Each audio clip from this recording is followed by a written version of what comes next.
Noong 2019, gaya po ng alam ng karamihan o halos lahat na nandirito po sa tanghalan, sinimulan po natin ng isang journey tungo sa mas mabuting pamamahala.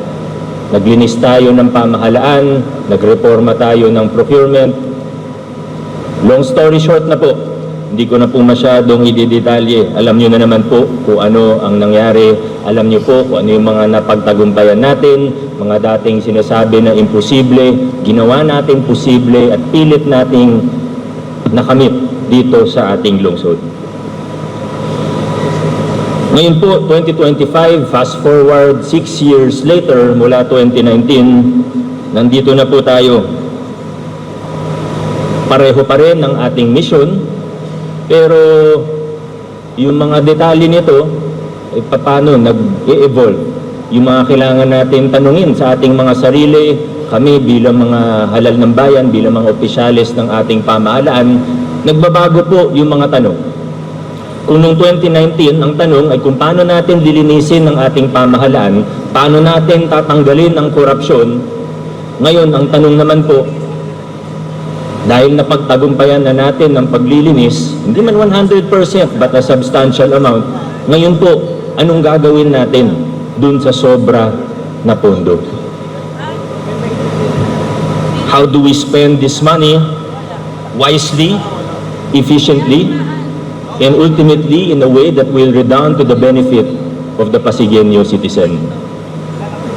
Tuloy-tuloy po ang ating reforma at ngayon po nakafocus tayo sa pag-institutionalize ng mga reforma para maging pangmatagalan at hindi nakasentro sa kahit sino mang tao ang mga reforma at pagbabago na napagtagumpayan po natin. Our goal is simple, for our local government unit to become stronger and better than ever before. We want to make our local government better, more efficient. We need to work faster. Sisimulan ko na po ang aking pag-uulat. Itinan ko lang po kung ilang pages po ito. Maiksi lang pala.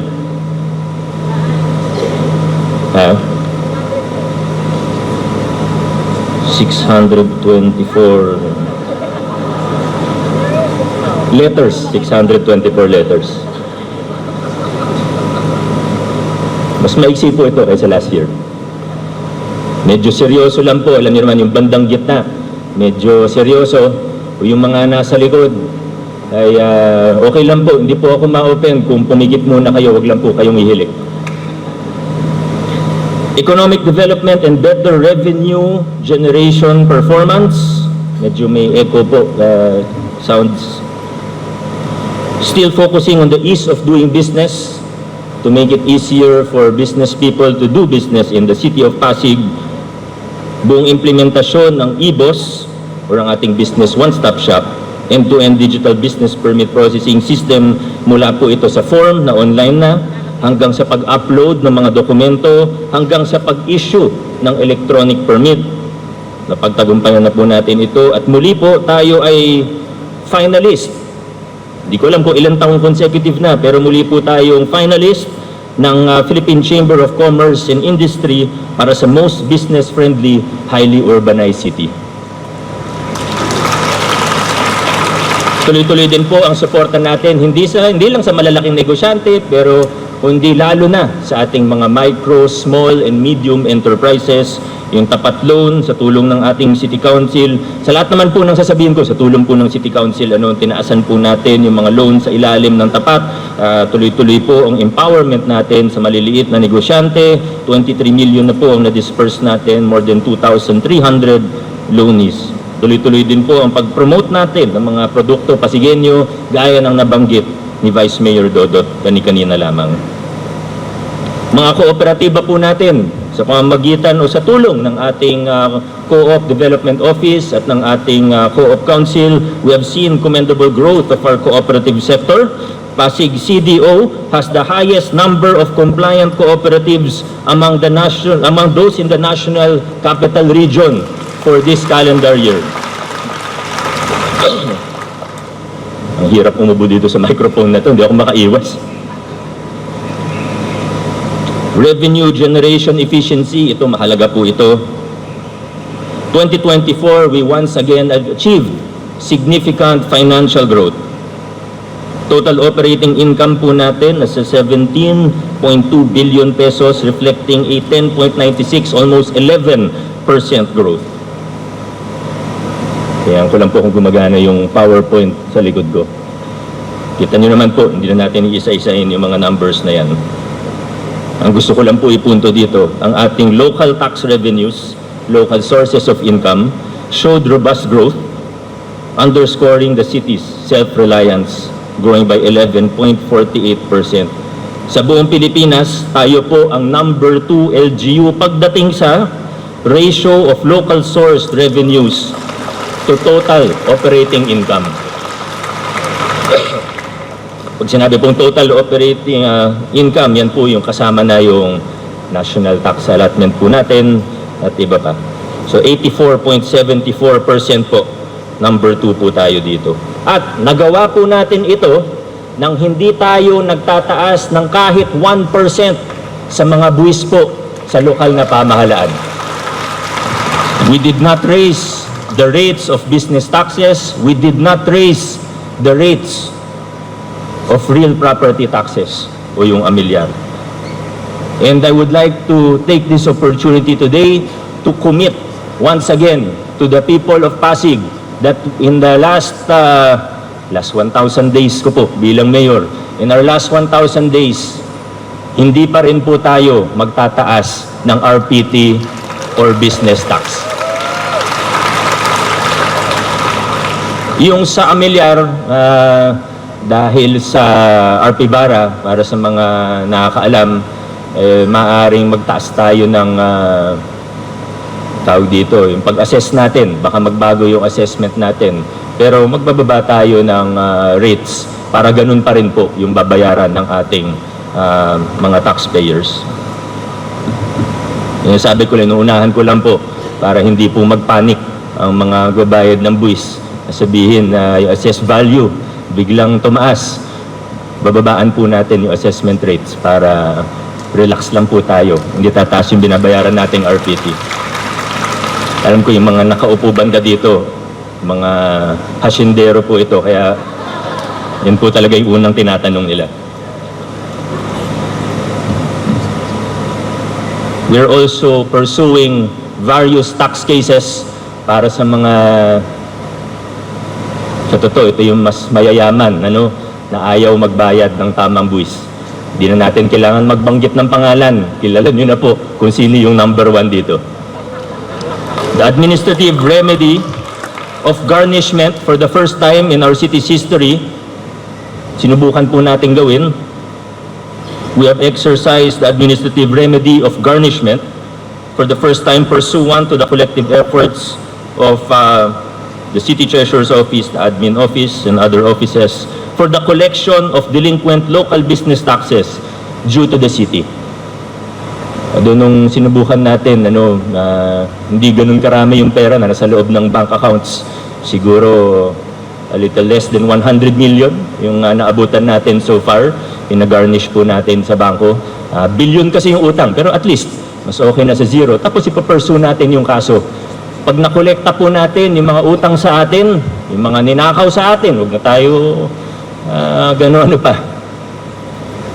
Yung kasunod na building natin para sa City Hall compound, dun pa lang sa uncollected taxes, pag nakolekta natin, yun na po yung gagamitin natin. Yun na po yung ilalaan natin para dun. Ganun kalaki yun. Next, competent and capable human resources. The lifeblood of any organization is its HR. Alam niyo na po yung programa natin sa mass regularization. Isa po tayo sa ilang ahensya siguro ng pamahalaan na mas marami yung permanent or regular employee kaysa sa job order and casual combined.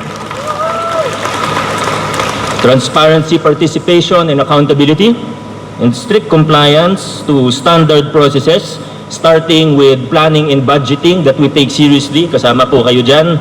Kayo rin naman po sa ating mga barangay officials. SK officials din pala, yung mga kasama po tayo. Over the last 4 years, the City Development Council, which many of you are a part of or have been a part of or will be a part of as a participatory body, has made significant strides. Hindi ko na po i-detalyo ito, pero kumbaga nagle-level up po tayo rito. Pinakikilala rin natin ngayon ang participatory governance, hindi lang po sa city level, kundi pati sa barangay level.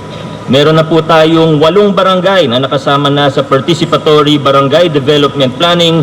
Maraming salamat po dun sa unang 8 barangay at sa mga iba pang nag-express na rin ng kanilang intensyon o commitment para sumali po rito.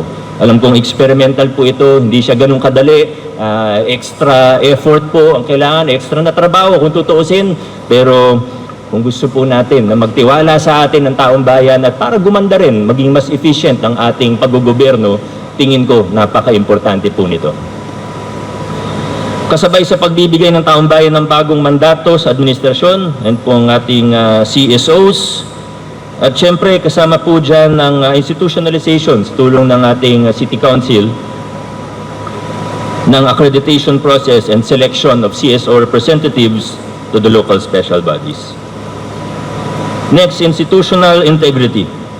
Sa paggogobyerno, we measure progress not only by infrastructure or what we physically see, but also with the institutions that we build that should stand the test of time. Procurement reforms, merit-based personnel selection and promotion, anti-corruption efforts, planning and budgeting, at iba pa. Tungo naman po sa data-driven governance at pati na rin sa tinatawag na smart city approach.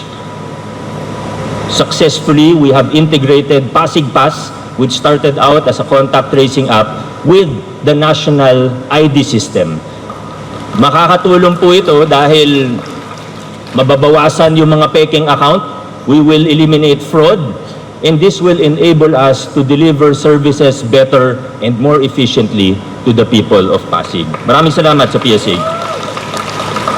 Sa ngayon, nasa 105,000 Pasigueños na po ang may verified account. Ibig sabihin, sigurado na po ang account na ito, nakalink sa national ID. Inikayat ko po ang lahat, mga barangay captain po natin, barangay officials, iparegister na po natin ang lahat ng ating mga constituents at sa mga nanonood.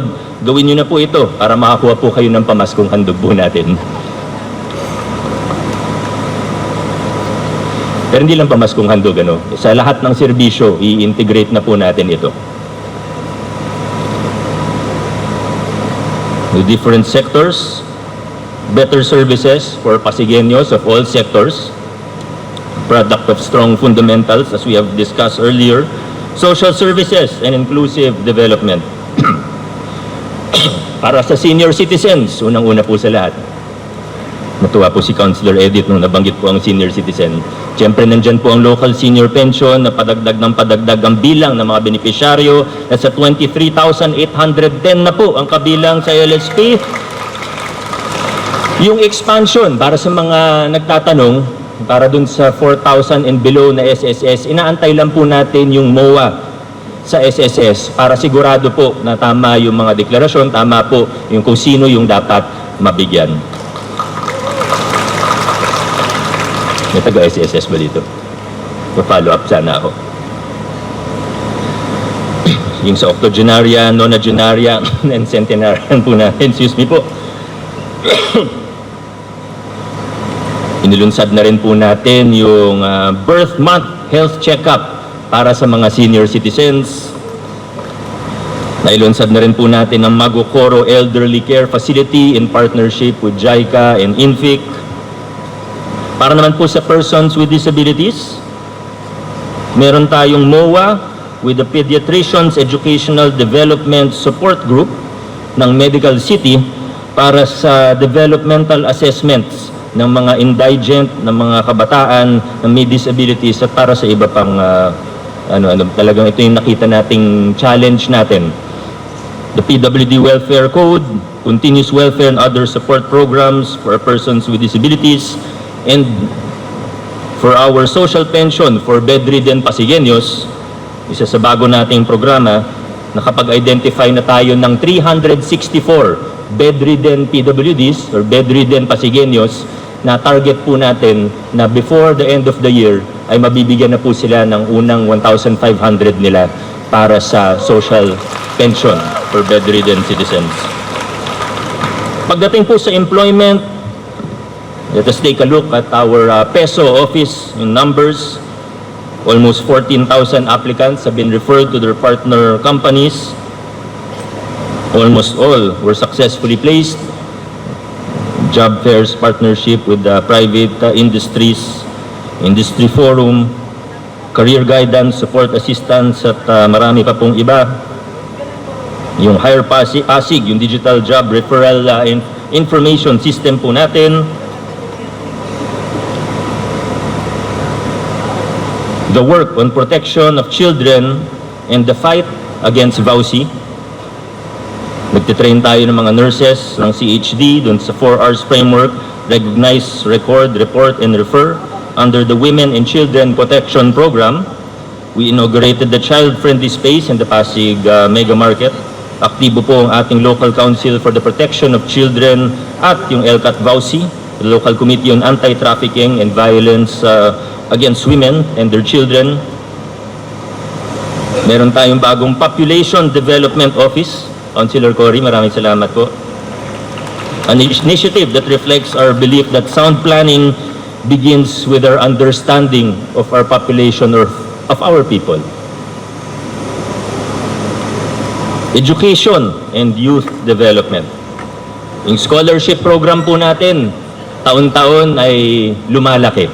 Yung regular scholarship po natin, last school year nasa 24,000, this 2024 to 2025 school year nasa 25,000 na po. Pero yung pinaka-highlight po natin na hindi yung regular scholarship program, kundi yung paglaki ng ating Pag-asa Scholarship Program, ang brainchild ng ating Vice Mayor. Nagsimula po tayo, trial season o trial school year, nasa 400 lang po ang ating benepisyaryo. Medyo marami na rin po yun. Pero ngayon po, this school year, nasa 3,000 na ang Pag-asa Scholars natin. Tuloy-tuloy din po ang taon ng pagbigay po natin ng internet connectivity allowance sa 142,000 public school students and to their teachers, provision of high school quality items na dito rin natin makikita yung sinabi po natin na kung nung una ang focus natin ay ang paglilinis ng ating pamahalaan, paglatag ng pundasyon sa mabuting paggogobyerno. Ngayon naman po ang pinag-uusapan na natin ay efficiency, innovation, how we can do better. May kita po yan sa school supplies. Previous years, nag-focus tayo na makasiguro tayo na malinis ang proseso, maayos ang ginagawa natin, dekalidad ang mga dumarating. Ngayon naman po, mapapansin po na mas napapaaga na yung pagdating ng mga school supplies sa ating mga paaralan para sa mga estudyante. Malayo pa po siguro sa perpekto, pero makikita po yung progreso. Hindi lang sa maayos yung dumarating, pero corruption-free, maayos, dumadaan sa tamang proseso. Ngayon naman, pabilis na ng pabilis din. Nag-pilot run na rin tayo ng free medical check-up na ito po ay isang bahagi ng malusog na Batang Pasigueño 2.0. Para sa akin, isa sa pinaka-importanting intervention natin sa larangan ng edukasyon ay yung mga intervention sa literacy o pagbabasa. Yung summer reading camp natin, nakita na epektibo. Sa 1,250 learners nitong nakaraang reading camp, 61% yung score average bago magsimula ang camp. Pagkatapos ng camp, nasa 80% ang kanilang post-test. Importante po ito. Alam naman po natin, sa school, yan ang pinaka-importante, ang pagbabasa, literacy. Sports development, tayo po ay back-to-back champion ng National Para Games. 108 medals po yun. Nung nakaraang Batang Pinoy National Championships, tayo po ay naka 276 medals at kinilala bilang best performing local government unit. At tuloy-tuloy po ang grassroots program natin. hindi lang sports ang pinag-uusapan dito, kundi character development. Gaya na makikita sa Sports Summit, Pasig Olympics, at iba pa. Good luck po sa mga delegasyon natin para sa Batang Pinoy 2025. I know you will make us proud once again. Sa ating pamantasan ng lungsod ng Pasig o sa ating inang pamantasan sa PLP, patuloy ang pagpapataas ng kalidad ng edukasyon sa ating pamantasan. All 12 academic programs of the PLP have received their certificates of program compliance from CHED. Congratulations, PLP. Marami rin tayong iba pang sa totoo ng haba ng listahan nila ng accomplishment, pero siguro dalawang highlight na lang sa nursing, yung sa 50 to 99 examinees category, dahil 100% po tayo, number 1 tayo sa kategoryang ito. College of Education, maganda rin po ang pinakita sa 100 to 299 examinees sa category. Tayo po ay top 6 with a 93% passing rate. Pinalalakas din natin ang ating ECCD program, lalo na may mga bago, yung batas ni Congressman, ini-implement na po natin. Nagmumuwa tayo with private child development CDCs, child development centers, at meron din tayo mga financial assistance to children enrolled in accredited private learning institutions. Youth development, dito po ang ating mga SK, sa pangungunan ni SK FedPres, Casey Costillas. We support our youth leaders so that they will be able to lead with integrity. Sa ating mga SK officials, alam kong hindi madali. Nag-usap tayo nung nakaraan. Pero alam ko rin po na kung gugustuhin natin, ay kakayanin natin. I'd like to congratulate our SK Fed and of course our LYDO and our SKs represented here. Nag-training sila sa handbook ng financial transactions. Sinikayat ko po ang ating, lalo ng mga SK chair natin na aralin talaga yung mga guidebook o handbook natin. Alamin natin para hindi tayo naloloko ng kung sino-sino, hindi tayo malinlang, hindi tayo maligaw ng landas. Project Management for Local Youth Development Council members, marami pa po ito.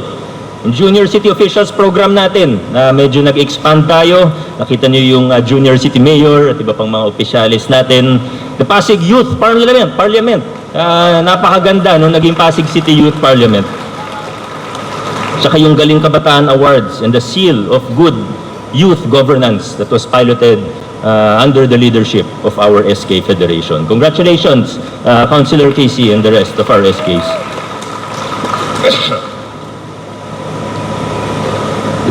Sa TechVoc naman po, tapos na major renovations natin sa 3 PCIST campus. Meron tayong Pasig City Skills Development Office. Pinagsama-sama po natin yung mga TechVoc sama ng BCLP, ng livelihood para mas malakas at mas ma-streamline po natin ang mga opisinang ito. Yung starter kit natin para sa 2,746 TechVoc graduates, shared service facility for chocolate processing, at iba pa po. Housing and socialized development. Alam ko marami pong nanghihingi ng update patungkol dito. Para sa akin, ang pinaka-highlight sa isang programa ng pabahay na maayos at makatarungan ay ang ating nilunsad na local CMP. Kung dati may CMP sa national, ngayon meron na rin po tayong localized version. May kasama po itong Home Improvement Loan Program, pero mas kilala sa pangalang local CMP. Sa ISMAR pa lang, more than 600 beneficiaries na po tayo. Ito po yung una or pilot site natin for local CMP. Layunin po natin dito na mapasa kanila ang lupang kinatitirikan ng kanilang mga bahay. May mga problema po tayo gaya ng sa resettlement, kalawaan pa rin po, gaya ng pinangako natin pagkatapos ng ISMAR, tututukan na po natin ng resettlement. Sa ngayon po, nag-award na tayo ng 200 Certificate of Transfer of Ownerships Ito po yung sa totoo, panahon pa ni Mayor Caruncio, panahon ni Mayor Raimundo, pero sa tagal ng panahon, medyo gumulo. Hindi lang sa resettlement po ito, no, pero marami pa po ito. Ito na lang po siguro isa sa pinakamalaking, kasi yung pinakamalaki, ito na yung gagamitin ko na halimbawa. Sa resettlement, nag-award na tayo sa 200, sila yung mga fully paid na, at pinoproseso na rin natin yung 700 pa. Dahil umigit kumulang, nasa 1,000 benepisyaryo din po ito. Nitong nakaraang linggo lamang, ginawa din natin ng certificate as beneficiary sa 76 na residente ng Villa Antonio sa Barangay Bambang naman. Sa iba pang mga lugar, baka yung iba magtaka, paano yung sa amin? Basta nag-usap na po tayo, nag-usap na kayo ng puso o ng land management, sigurado po na inasikaso na namin ito. Pati yung mga ibang pa-survey, yung mga kailangan na survey, sinasagot na rin ito sa tulong ng ating engineering department ng lokal na pamahalaan para hindi na sila gumastos pa. Yung construction sa ating in-city housing, tuloy-tuloy po. Meron sa Daang Bangka, ito po para sa Rosario Floodway po natin. At tayo medyo malaki na ang progreso sa Tawiran, Santolan, para po sa mga natamaan o nagbigay daan para sa revetment wall ng nasyonal na pamahalaan. Sa Bliss 1 to 7 naman, mga existing housing sites, mahigit kalahati sa mga benepisyaryo, nasa 3,000 awardees po ito para sa kaalaman ng lahat. Sila po yung mahigit kalahati po doon sa 3,000 ay may atrasadong more than saan ba siya? 5 months yata. O tama, may atrasadong bayad lampas sa 5 buwan sa ating pabahay sa pamamagitan ng ating restructuring of amortization program sa bisa ng Ordinance number 60 series of 2024. Bibigyan po natin sila ng grace period. Isa po itong polisiya na makatarungan pero makatao. Bibigyan natin sila ng pagkakataon at isa sa salient features ng ordinansa na ito ay kung wala talaga, kung kapuspalad talaga, wala talagang pera ang isang pamilya, meron po tayong work for pay program.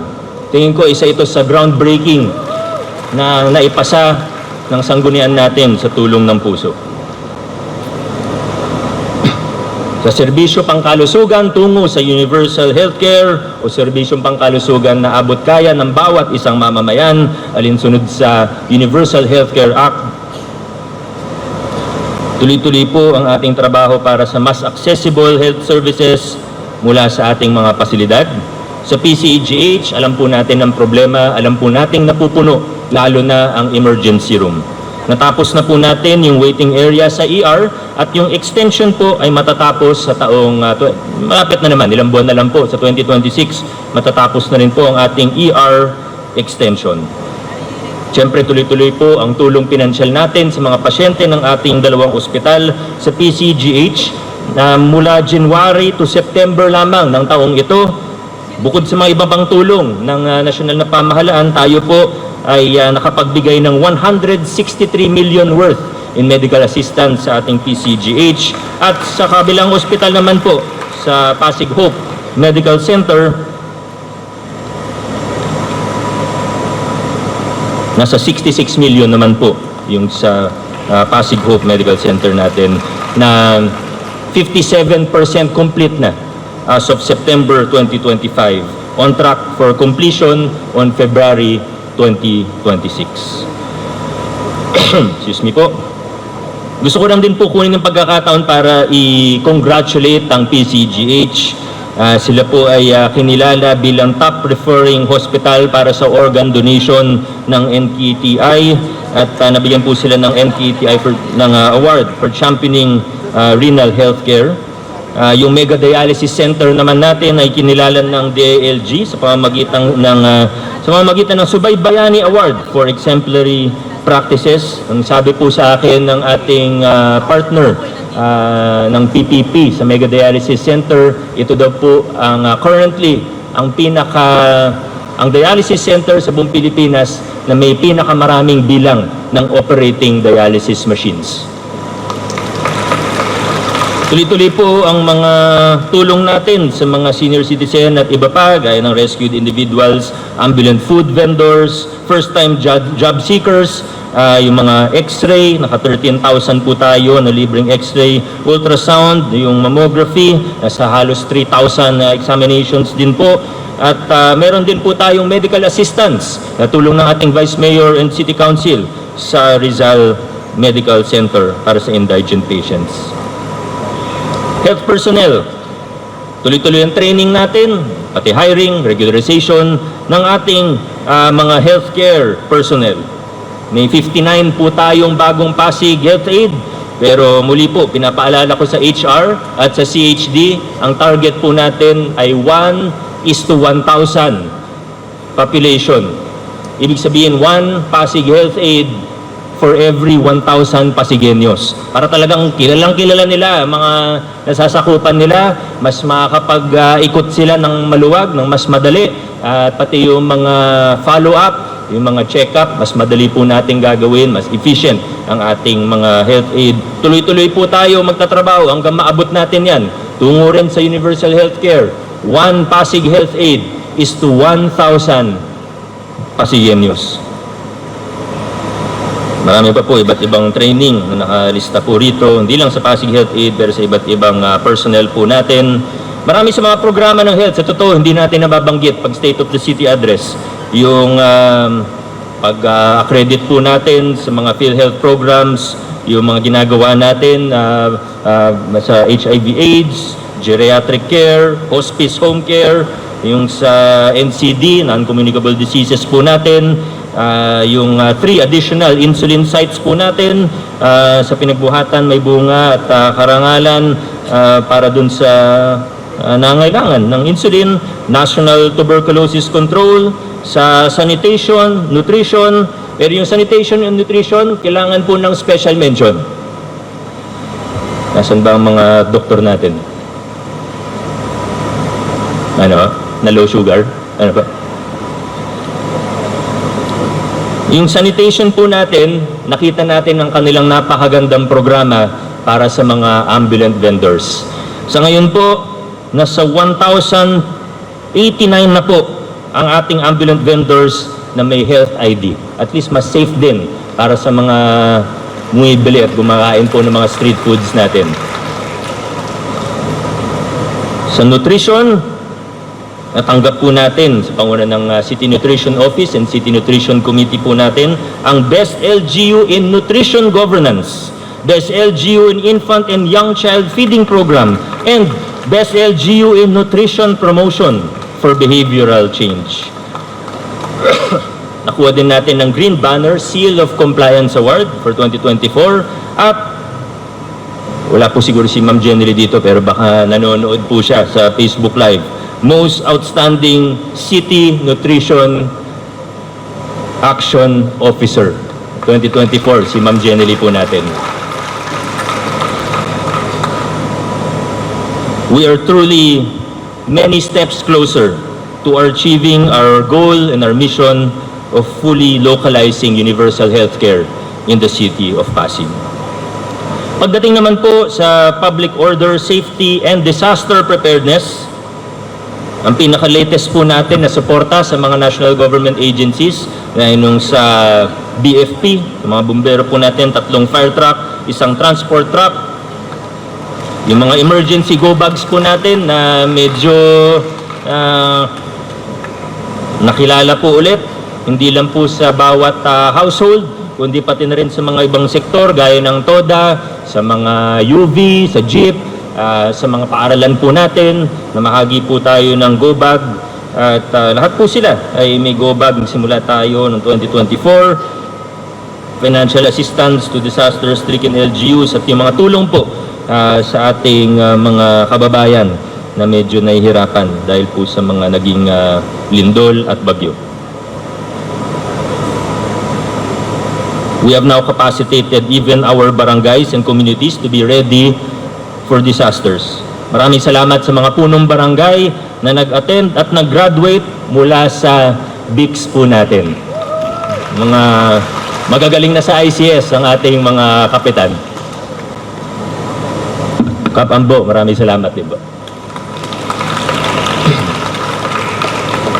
Even with the ongoing or newly completed demolition of the old City Hall and current construction of our new command center at Red,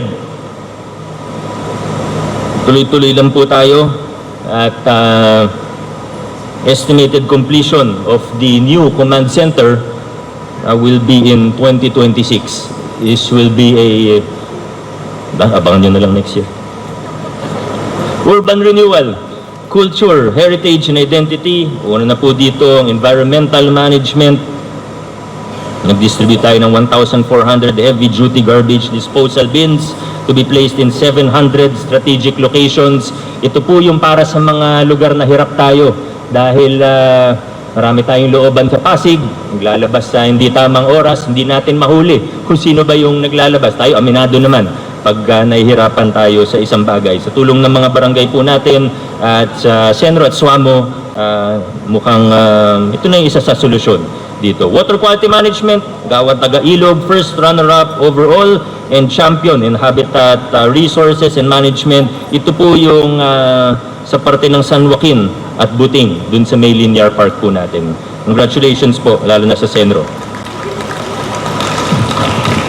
Infrastructure development sa October 15. May exciting pong mangyayari. Abangan na lang po natin ng groundbreaking ng ating new City Hall. Kita-kita po tayo doon. The Pasig City Museum reopened in March 2025. Kung hindi pa kayo nakabisita sa ating museum, ay talagang natutuwa po ako. Hindi lang sa itsura niya, kundi sa pagkaka-layout. Talagang very informative.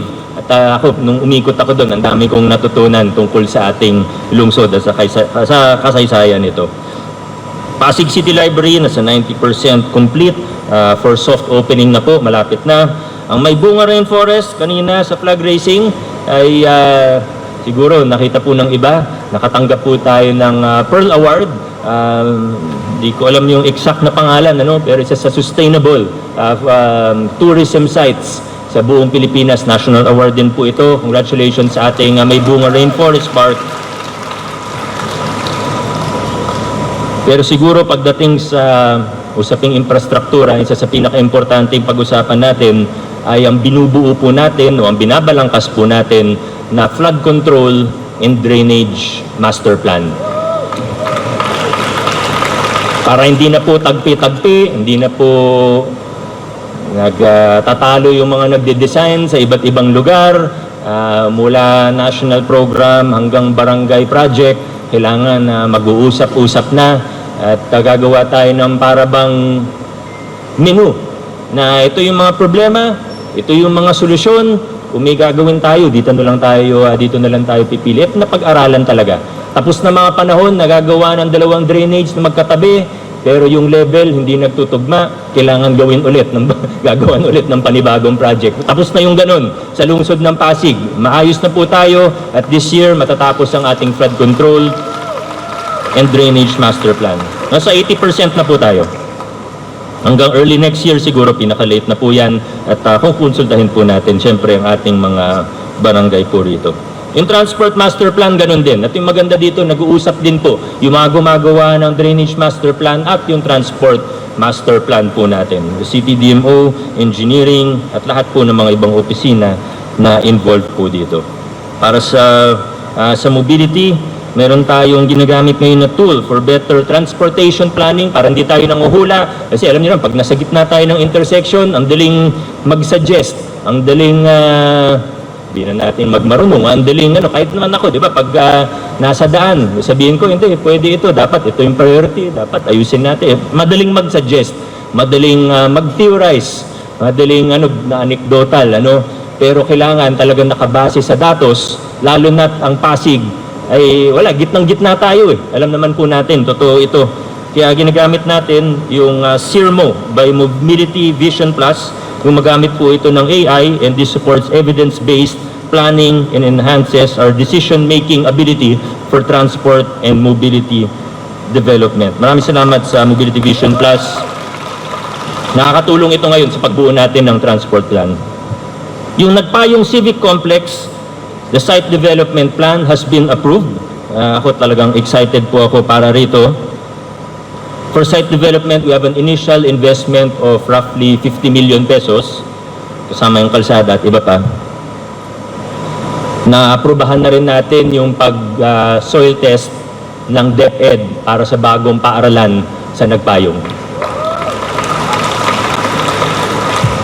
Paalala lang po sa lahat, lalo na sa mga taga-pinagbuhatan, lalo na sa mga taga-Nagpayong, mag-iingat po tayo sa mga sindikato, yung mga land-grabbing syndicates. Hindi po natutulog ang mga land-grabbing syndicates, lalo na yung sinasabing Rodriguez Syndicate. Pag-ingatan po natin, pagka bibili po tayo ng lupa, kumonsulta tayo sa talagang marunong, gaya ng abogado, real estate broker na lisensyado. Mag-iingat po tayo at sana ipaalala natin sa lahat ng mga kakilala natin, lalo na sa Nagpayong, na mag-iingat. Huwag basta-basta bibili ng lupa, huwag basta-basta magbabayad para sa membership fees. May mga naloloko pa rin po. Sa anti-urban blight operations with Meralco, maraming salamat sa mga residente sa kanilang pasensya dahil minsan napuputulan sila ng telco pansamantala, pero kailangan pong gawin, kung hindi forever na ganyan ng ating mga wire or spaghetti po ang ating mga wire. Nakapag-clearing na tayo ng 28,800 linear meters of spaghetti wires. Ganun po karami yun at marami pa po na kailangan na ayusin pa. Sa mga drainage and roads po natin, new drainage lines completed, 13,718 meters or more than 13 kilometers. Length, declogging, normal naman yan. Asphalted roads, yung makapag-asphalt overlay tayo, more than 3 kilometers, 3,298 meters po ito. Yung maintenance, 6,700 meters or more than 6 kilometers. And thermoplastic marking, syempre tuloy-tuloy rin po yan. Ipa-flash na lang po sa likod ko yung mga listahan ng mga hindi yata kumpletong listahan ito, pero pagpasensyahan nyo na po, ilan sa mga highlight lang ng ating engineering department. Meron po dito budget message. Babasahin ko to? Huwag na. Niloko lang sila. Mga konsi, meron po akong budget message sa inyo. Basahin nyo na lang po para okay lang. Mga konsi, basahin ninyo ha. Pagka nag-breakfast tayo sa Lunes, may exam si Vice kung binasa nyo talaga.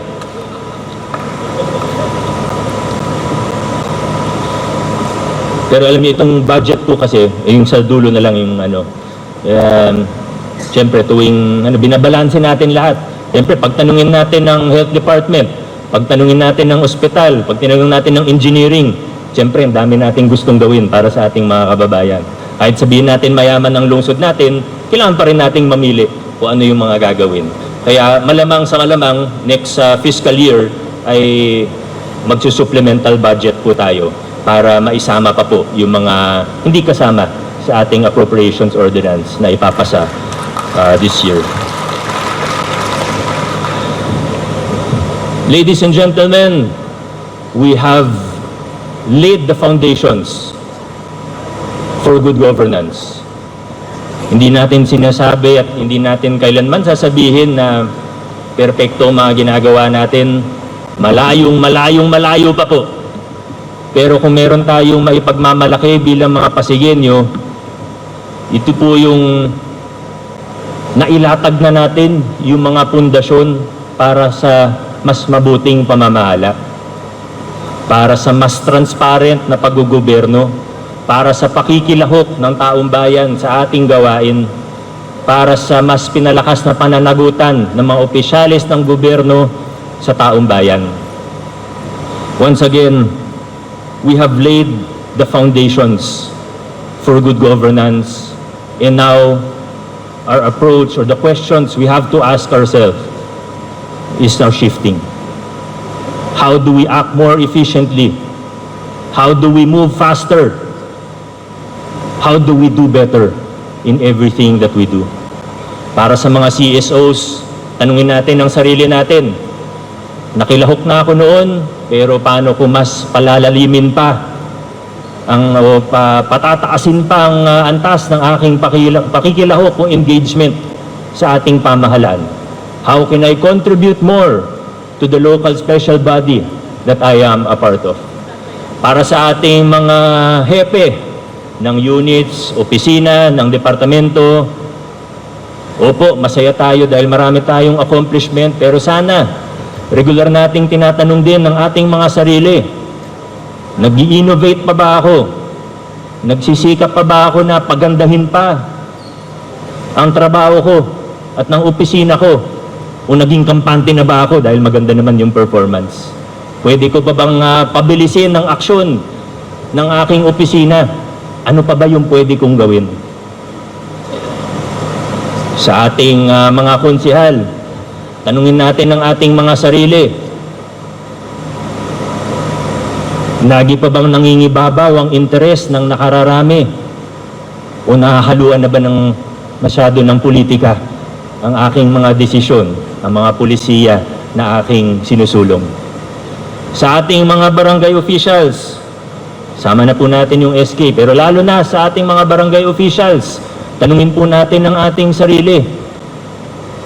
Nakikiisa ba ako sa pagpapatupad ng mabuting paggogobyerno o gumagamit pa rin ba ako ng financer at hawak ko yung pera ng barangay? Ito na po yung mga kailangan natin tanungin sa ating mga sarili. Mula 2019, nagpakilala tayo ng matitinding pagbabago. Muli po, marami sa ginawa natin ay sinabi noon na imposible, na hindi mo magagawa yan, na hindi nyo kayang gawin yan. Pero napagtagumpayan po natin.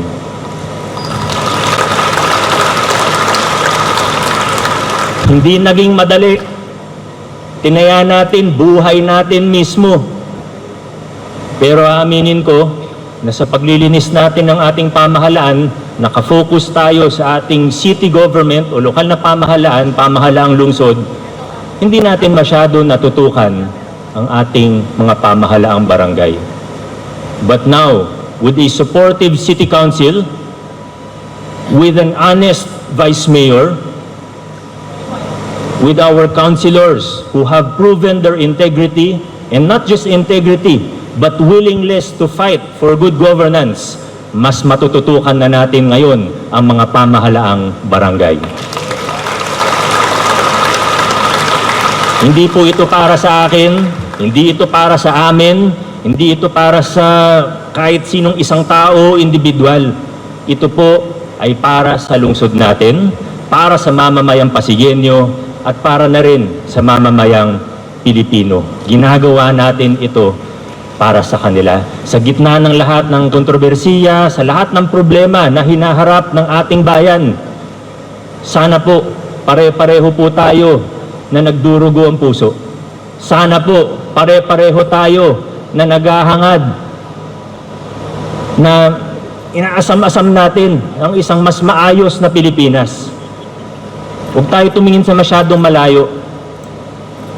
Ayusin muna natin ang nasa bakuran natin. Ayusin muna natin kung ano yung nasasakupan natin. Hinihikayat ko po ang ating mga barangay officials. Mag-ayos-ayos naman po tayo.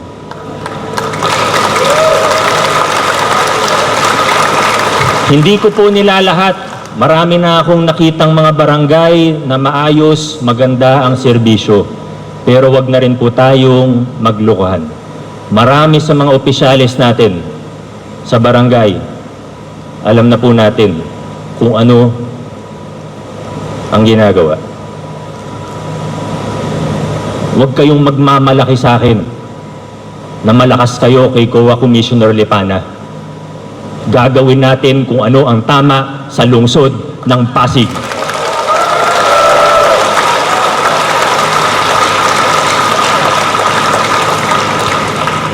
Akala nyo, hindi ko alam. Mga sinasabi ng iba, sagot ako ni Commissioner dahil yung tao niya, siya yung nagpa-finance. Huwag na tayong magtumpik-tumpik pa, yung anak niya. nagfa-finance sa mga barangay at sa SKs. Enough is enough. We will stand up for what is right in the city of Pasig.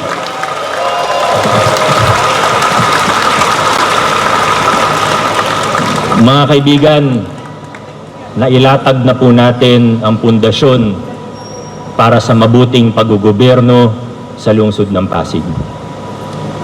Now the question is, how fast and how far can we go? Maraming salamat. Mabuhay ang lungsod ng Pasig.